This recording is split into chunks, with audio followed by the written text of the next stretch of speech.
Arestado ang dalawang high-value individuals sa ikinasang operasyon ng pinagsanib na puwersa ng Regional Police Drug Enforcement Unit 5 at Talisay Municipal Police Station sa barangay Itumang, Talisay, Camarines Norte nitong gabi ng Mayo 23 taong kasalukuyan. Kinilala ang mga sospek sa mga alias na Butchok, 50 years old at Nesty, 32 years old at kapwa-residente ng bayan ng Paracale, Camarines Norte.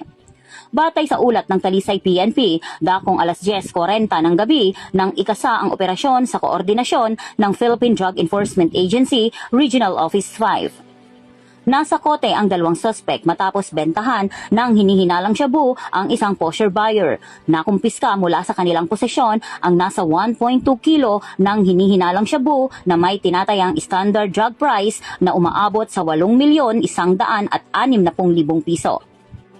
Kabilang sa mga nasamsam ang buy-bust item, iba't ibang plastic sachets na naglalaman ng shabu, buy-bust money, cellphone, backpack, coin purse, lighter at isang Honda Click motorcycle. Matapos ang operasyon, agad na dinala ang mga suspect at nakumpiskang ebidensya sa Talisay Municipal Police Station para sa dokumentasyon at tamang disposisyon.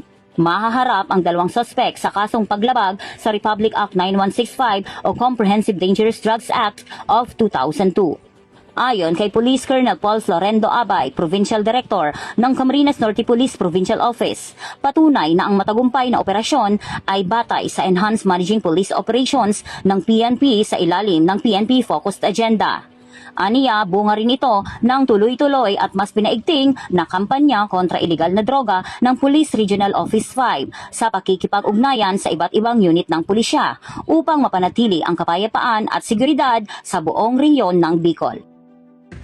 Mula po dito sa Camarines Norte Police Provincial Office, ako po si Police Master Sergeant Lian L. Pajarillo, nag-uulat para sa Police News Network.